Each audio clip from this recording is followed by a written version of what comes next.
allows you to out-attack the wave, because you see, as soon as his snowballs has to run back, and as soon as the melee minions are gone, he won't be able to contest the range minions. Yeah, it certainly looks to be the case, and Kami just wants to fight him level 1 because he knows otherwise he will not win. And he may actually get the better of Carbon. The exhaust comes down. Now the two clones come out. Kami turns around and is trying to get out of range of Carbon. This is going to come down to the auto attack. And Carbon comes out victorious over Kami.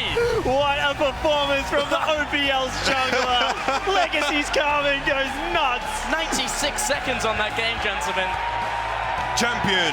And that's why you don't take consume level 1. He wouldn't have won that. Sure, I'm not a Nunu 1v1 master. Carbon obviously is. I don't think he's going to be allowed to play that ever again in this 1v1 tournament. Carbon actually making a name for himself in the 1v1 circuit now. He is, he could actually come out as the winner in this entire tournament. And Atlas looks as confused as we do, because that was brilliant to behold. I did say that Carbon was favored in this matchup. You did. It is very, very hard for LeBlanc to kind of take Nunu down, especially if he's going to run in level 1, 760 HP. Well, we're going to send it over on stage and talk to Carbon and why he picked off Nunu. Thank you very much, Pulse. And I'm here with a very different Carbon after his victory. You can hear the crowd. They were behind him. The first time we've seen Nunu. I was waiting for it in the 1v1, and you didn't waste any time locking that in. You knew that's what you wanted. Yeah, the only shame is that they don't have Christmas Nunu, which is the Nunu skin I always use. So I was pretty disappointed when I saw that. But yeah, to be honest, look, I thought there was no way I can possibly win. Just pick Nunus and hope for the best. Just see what happens there. Well, look, you managed to get the level 1 all-in, landed the snowball at the very end. For some reason, it was actually a fantastic shot. It was attack speed debuff. AD LeBlanc not going to be able to do too much at that stage. So really, really well played there, Carbon. And look, you must be feeling a whole lot better. Do you think you can take the 1v1 tournament, bring it back for Oceania, find a victory for us? I'll try my best. Yeah, look. Kami is BR Faker, so you can start calling me Os Faker if you want. All right. I can do that, Os Faker. And with that, we're going to send it back to the casters. It's also impossible to get CS underneath this turret, as you think. That's not going to happen. Every time he goes for CS, it's literally not worth it. He's going to jump onto WhiteLotus to get a little bit of harassment down, but that is not worth it at all. WhiteLotus punishes him so hard. Naru will have to go back to base on the map. You can see WhiteLotus knows. And here's the all-in, but remember the magic resist has been picked up. The exhaust was a little late there by WhiteLotus. Now the exhaust comes down on to WhiteLotus himself from Naru. Naru can still go. His cooldowns will be back up a little bit sooner, and he had a health shrine, so WhiteLotus probably needs to get back out in CS right now. WhiteLotus is just looking to farm up. Now Naru goes in, connects the E, and jumps back with the Urchin Strike. I think he wins auto attack trap. Yeah, I think so too. He's been maxing his E. See, now I really disagree with Naru's build. I think W is far superior. Okay, he's gonna jump in here. Already used the E, and he's just gonna get destroyed by WhiteLotus. This isn't even close. First blood over to WhiteLotus. I felt he had this window of opportunity when he all-in, decided to back off. When you back off in these moments, it means you're going for the sustain game. Why would you ever go for the sustain game when you're so far behind in CS? Yeah, especially against an AD carry who gets life back as they auto-attack the minion wave. He had a window. He had multiple windows. You just felt a small breeze coming through the window and then close.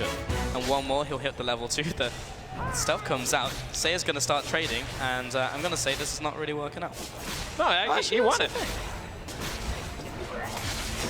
There's actually a lot of damage coming out. I guess there's one ability, yeah, one in every single ability. The exhaust comes down, so the ignite. This is so much damage from HolyPhoenix, but takes a tower shot. Now going into stealth, Seiya, he might just go all in. As long as he gets into the bush and cuts vision, he should be okay, and HolyPhoenix backs off. He just got double summoner spells. Yeah. This is so good. Twitch to rule them all.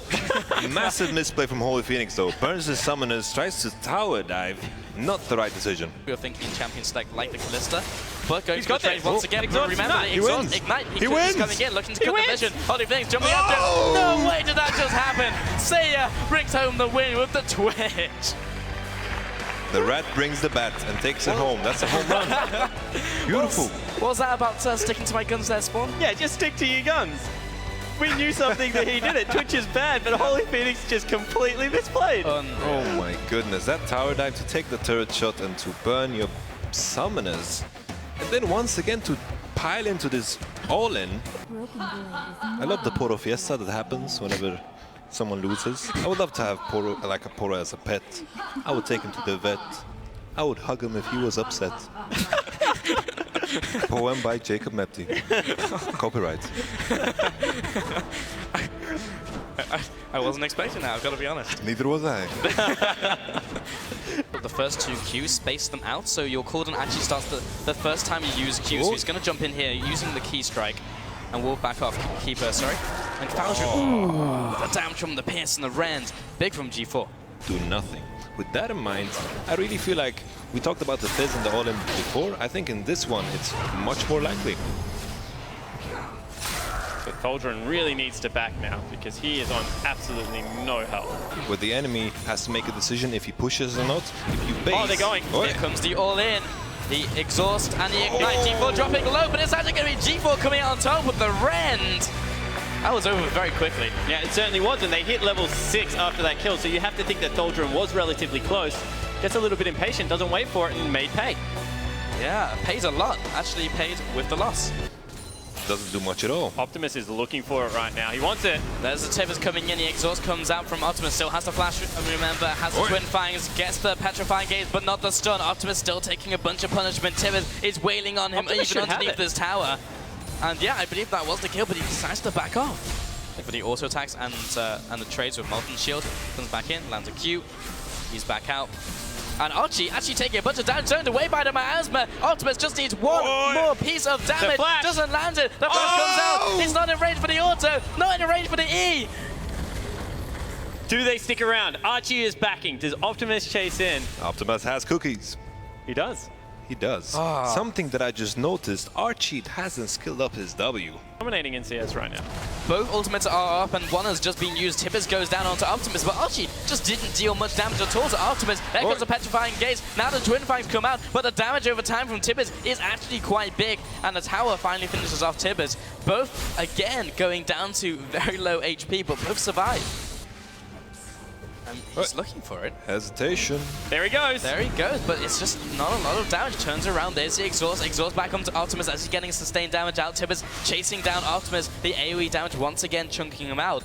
Being zoned away by the miasma. He needs to go in, but he can't quite get in range. 3 minions remaining. Make that 2, Archie. There comes the flash. Then the value.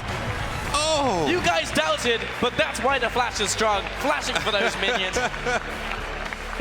He couldn't bring himself to kill his top laner. That's why he went with the tank build. He didn't want to have to shed any blood.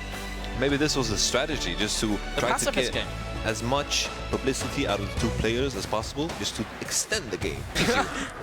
You always freaks me out. Well, Ceros getting a lot of damage out here, but so is Luke is actually starting to get the Rend stacks out. There comes the Ignite. Luke going for the all-in. The exhaust coming down as well. Oh, he took a turret shot. Takes the turret shot. Ceros already used his flash defensively, though. But he has double potions running right now. She's got the pushing advantage. She hits the poison. Here we go. Yeah, the Twin Fangs out, the miasma as well. Loop has to back off. Ceros, the vision has been cut. Doesn't have the ward for the vision, however. Because I don't really know how either kills each other right now. So Luke wants it. Well, literally, as you said, that's one they're going to go for the all-in. And Ceros dropping low for the Rend. Not going to be quite enough damage. Takes a tower shot. Had that Q landed, that may have been curtain. Ceros still doesn't have the flash. You're investing in something that is better later. Oh, he got him. Oh, he gets the stun as well, and Loop is dropping low. This should be the kill for Ceros. That was just a perfect ultimate coming in for Cassiopeia. And even just crawls across the floor. And it's exactly what you said. He just telegraphed the way that he was going to jump. Mid-air, he just gets absolutely nailed, and Cassiopeia walks away with another victory. It's like Kalista's always going to jump backwards, and it's so strange once again a scenario where the opponent of Cassiopeia is ahead in the early game and kind of screws up in some kind of strange way, twice baited by a flash to take a turret shot. Very, very strange. The minion wave didn't hit the turret because Smurf went back for his relic over actually just pushing the wave in. Oh, and he gets stunned up. He gets the stun as well. The Ignite should be coming down. ChuChuZ actually doesn't use it. So Smurf uses the exhaust. Now ChuChuZ has the advantage. Both of them now have the trinkets as well, but Vision hasn't really paid too much into this game so far. Another W lands, looks for the Q, lands it again. Now comes in the Ignite. Should be able to pick up this kill. The E comes down. The auto, one more. It goes to ChuChuZ. Yeah, and that was all because Smurf exhausted too early in that trade. Cannot cannot get out. The resistances don't matter in the end, and ChuChuZ able to pick up another victory. Just confusing Rusty on the way over as well as he comes over. ChuChuZ, OCE turning up in the 1v1 tournament. Yeah, all I'm going to say is Yamato should be petrified with how the Oceanic players are playing right now. And takes an auto-attack trade. Q lands. Q also lands from BrTT. This is incredibly interesting spawn. It certainly is, but Kira got the better of that one. Shoved back. Actually forfeits a lot of control there. Yeah, that is. Although he's going for the harass. He is grasped with the Undying, actually, I believe, by both players. No, that is Thurber battle coming out there. Animation, Kira just immediately auto-attacked him and just straight up from that trade. Here comes the exhaust. Kira turning around. Exhaust comes down as well. Needs a shrine. No, there's the barrier. And Kira, the fact that he gets out here and gets to that relic, he has the barrier over BrTT. Going on right now. BrTT takes that minion. Oh, he's on the trap. He's on the trap. He didn't activate it in time. Kira taking a bunch of damage, but the barrier's still there. Turned around. That's a Peacemaker. Oh, he gets it. The caster minion chimes in for the assist, and that's first blood over to Kira. Yeah, Kira able to grab it. It came down so close, but once again, using that summoner spell early, comes back. And Kira, as you said, this means so much for the Stars ladder. We keep joking about these matches, but there's some points up for grab, 50 in the end. This is a big deal, and Kira, mid laner, by the way, just took down BrTT, the AD carry. So very close, but that was so well played, and the ball's on him as well. In that first trade, when he didn't barrier, and he was literally points away from death, he saved it, and that's what brought him the win in the second trade. Yeah.